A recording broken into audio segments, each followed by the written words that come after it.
Dear friends, welcome to my YouTube channel Haru and Tanu. ഇന്നത്തെ വീഡിയോയിൽ 10 variety ചെമ്പരത്തികളാണ് കാണിക്കുന്നത്.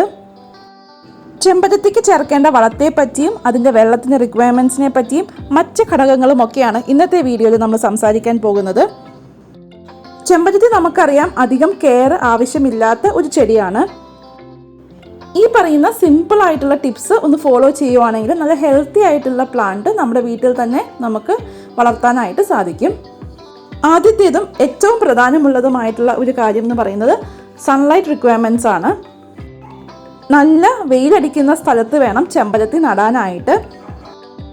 നല്ല വെയിൽ കിട്ടുന്ന ഒരു സ്ഥലത്ത് ചെമ്പരത്തി നട്ടാൽ മാത്രമേ അതിൽ ധാരാളമായിട്ട് പൂക്കൾ ഉണ്ടാകുകയുള്ളൂ. സപ്പോസ് ഒരു ബാൽക്കണിയിലോ ഒരു ചെറിയ സ്പേസിലോ ഒക്കെ ഒരു ചട്ടിയിലാണ് നമ്മൾ ഈ ചെമ്പരത്തി നട്ടേക്കണമെന്നുണ്ടെങ്കിൽ ആ ബാൽക്കണിയുടെ ഏറ്റവും വെയിൽ കിട്ടുന്ന ഭാഗത്തേക്ക് ഈ ചട്ടി മാറ്റി വെക്കാനായിട്ട് പ്രത്യേകം ശ്രദ്ധിക്കണം. അടുത്തതായിട്ട് നമ്മൾ പറയാൻ പോകുന്നത് ഇതിൻ്റെ വെള്ളത്തിൻ്റെ റിക്വയർമെൻറ്റ്സിനെ കുറിച്ചിട്ടാണ്, വാട്ടർ റിക്വയർമെൻറ്റ്സിനെ കുറിച്ചിട്ട്. ധാരാളമായിട്ട് വെള്ളം ആവശ്യമുള്ള ഒരു ചെടിയാണ് ചെമ്പരത്തി. അതുകൊണ്ട് തന്നെ ദിവസവും വെള്ളം ഒഴിച്ചു കൊടുക്കേണ്ടത് അത്യാവശ്യമാണ്. കേരളത്തിലെ ഒരു കാലാവസ്ഥയിൽ പെട്ടെന്ന് സോയിൽ ഡ്രൈ ആയി പോകാനുള്ള ചാൻസ് ഉണ്ട്. അതുകൊണ്ട് തന്നെ വെള്ളം ഒഴിച്ചു കൊടുക്കേണ്ടത് അത്യാവശ്യമാണ്.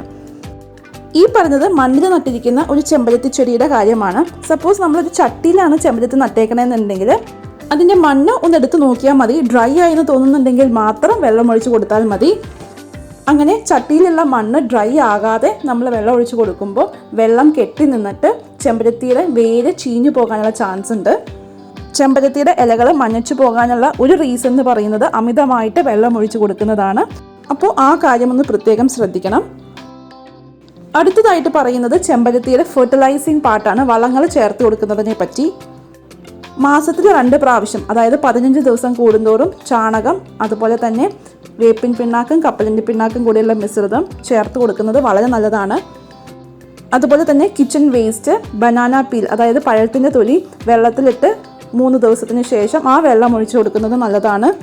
വേറെ ഒരു ഓപ്ഷൻ എന്ന് പറയുന്നത് ഫിഷ് അമിനോ ആസിഡാണ്. ഞാൻ ഈ പറയുന്ന എല്ലാ ഫെർട്ടിലൈസിങ് ടെക്നിക്കും ഞങ്ങൾ ഒരു വീഡിയോ ആയിട്ട്, സെപ്പറേറ്റ് വീഡിയോസ് ആയിട്ട് അപ്ലോഡ് ചെയ്തിട്ടുണ്ട്. അതിൻ്റെ ഒക്കെ ലിങ്ക് ഞാൻ താഴെ ഡിസ്ക്രിപ്ഷൻ ബോക്സിൽ കൊടുത്തേക്കാം. തീർച്ചയായിട്ടും ഒന്ന് കണ്ടു നോക്കൂ.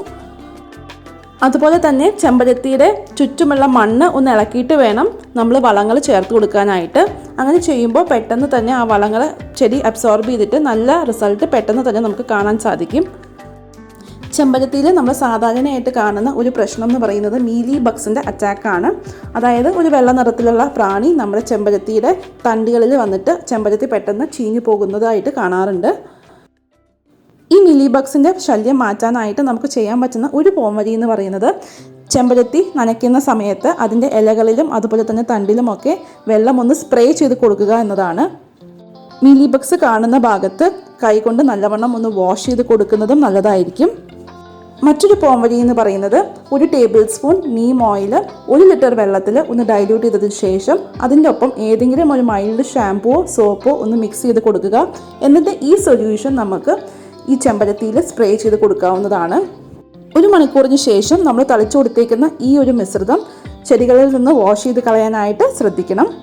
ഈ ഒരു ടെക്നിക്ക് വളരെ യൂസ്ഫുൾ ആണ്. മീലി ബഗ്സിൻ്റെ അറ്റാക്ക് നല്ല രീതിയിൽ കുറയ്ക്കാനായിട്ട് ഇത് സഹായിക്കും. അടുത്തതായിട്ട് നമ്മൾ പറയാൻ പോകുന്നത് പ്രൂണിങ്ങിനെ കുറിച്ചിട്ടാണ്, അതായത് ചെടികൾ വെട്ടി നിർത്തുന്നതിനെ കുറിച്ചാണ്. ഇപ്പോൾ ഇതുപോലെ നല്ല ഹൈറ്റിലുള്ള ഒരു ചെടിയാകുമ്പോൾ അത് വെട്ടി നിർത്തേണ്ടത് അത്യാവശ്യമാണ്. ഇപ്പോൾ നമ്മൾ കാണുന്ന ഈ ഒരു ചെടിയിൽ ധാരാളമായിട്ട് മൊട്ടിട്ടിട്ടുണ്ട്. എന്നാലും നല്ല ഹൈറ്റിലാണ് ചെടി വളർന്നേക്കുന്നത്. ചെമ്പരത്തിയിൽ മൊട്ടുകളും പൂക്കളും ഒക്കെ കുറവുള്ള ഒരു സമയത്ത് അതിൻ്റെ തണ്ടുകളൊക്കെ ഒന്ന് വെട്ടി നിർത്തുന്നത് നല്ലതായിരിക്കും. ഇങ്ങനെ ചെയ്യുമ്പോൾ നല്ല ആരോഗ്യമുള്ള ഒരു ചെടിയായിട്ട് അത് മാറുന്നത് നമുക്ക് കാണാൻ സാധിക്കും. ബൊഗെയിൻ വില്ലയിൽ ഗ്രാഫ്റ്റിംഗ് ചെയ്യുന്ന ഒരു വീഡിയോ ഞാൻ നേരത്തെ അപ്ലോഡ് ചെയ്തിട്ടുണ്ടായിരുന്നു. അതേ രീതിയിൽ തന്നെ ചെമ്പരത്തിയിലും നമുക്ക് ചെയ്തെടുക്കാവുന്നതാണ്. അങ്ങനെ ചെയ്യുമ്പോൾ ഒരേ ചെടിയിൽ തന്നെ നല്ല ഹെൽത്തി ആയിട്ടുള്ള പല നിറത്തിലുള്ള പൂക്കൾ നമുക്ക് വികസിപ്പിച്ചെടുക്കാനായിട്ട് സാധിക്കും. ഒരു ചട്ടിയിൽ വളർത്തുന്ന ചെമ്പരത്തിക്ക് 6 മാസത്തിന് ശേഷം അത് റീപോർട്ട് ചെയ്യുന്നത് വളരെ നല്ലതാണ്. ചെടിയുടെ വേര് കുറച്ചൊക്കെ ഒന്ന് കട്ട് ചെയ്തതിന് ശേഷം പുതിയ പോട്ടിംഗ് മിക്സ്ചർ നിറച്ചിട്ട് നമുക്ക് റീപോർട്ട് ചെയ്യാവുന്നതാണ്. എന്നോട് പലരും ചോദിക്കുന്ന ചില ക്വസ്റ്റ്യൻസിനുള്ള ഉത്തരമാണ് ഇനി പറയാൻ പോകുന്നത്. ആദ്യത്തേത് എന്തുകൊണ്ടാണ് ഇതിൻ്റെ ഇലകൾ, ചെമ്പരത്തിയുടെ ഇലകൾ മഞ്ഞയ്ക്കുന്നത്, യെല്ലോ ആകുന്നത് എന്നതാണ്. അതിന് ഒരു മെയിൻ റീസൺ എന്ന് പറയുന്നത് അധികമായിട്ട് നമ്മൾ വെള്ളം ഒഴിച്ച് കൊടുക്കുന്നതാണ്. അപ്പോൾ നമ്മുടെ സോയിൽ ഡ്രൈ ആയിട്ടുണ്ടെങ്കിൽ മാത്രം വെള്ളം ഒഴിച്ച് കൊടുക്കാനായിട്ട് ശ്രദ്ധിക്കണം. അതുപോലെ തന്നെ ഏതെങ്കിലും ഒരു വളം നമ്മൾ അധികമായിട്ട് ചേർത്ത് കൊടുക്കുമ്പോൾ ഇലകൾ മഞ്ഞച്ചു പോകാനും പിന്നീട് ആ ചെടി തന്നെ കരിഞ്ഞു പോകാനും ഉള്ള ചാൻസ് ഉണ്ട്. അപ്പോൾ വളം അപ്ലൈ ചെയ്യുന്ന സമയത്ത് വളരെ കുറച്ച് മാത്രം അപ്ലൈ ചെയ്യാനായിട്ട് ശ്രദ്ധിക്കണം. അതും ചെടിയുടെ കടയ്ക്കൽ നിന്ന് കുറച്ചങ്ങ് മാറിയിട്ട് വേണം വളം അപ്ലൈ ചെയ്ത് കൊടുക്കാനായിട്ട്. വെള്ളത്തിൽ ഡൈല്യൂട്ട് ചെയ്യുന്ന വളമാണെങ്കിൽ തീർച്ചയായിട്ടും വെള്ളത്തിൽ ഡൈല്യൂട്ട് ചെയ്തിട്ട് മാത്രം ചേർത്ത് കൊടുക്കുക. NPK 19-19-19 ചെടികൾക്ക് ചേർത്ത് കൊടുക്കുന്നത് വളരെ നല്ലതാണ്. 1 ടേബിൾ സ്പൂൺ NPK ഒരു ചിരട്ട മണ്ണിൻ്റെ ഒപ്പം മിക്സ് ചെയ്തിട്ട് ചെടിയുടെ കടയ്ക്കൽ നിന്നും കുറച്ചൊന്ന് മാറിയിട്ട് വേണം ചേർത്ത് കൊടുക്കാനായിട്ട്. അതുപോലെ തന്നെ അത് ചേർത്തതിന് ശേഷം നല്ലവണ്ണം വെള്ളമൊഴിച്ച് കൊടുക്കാനും പ്രത്യേകം ശ്രദ്ധിക്കണം.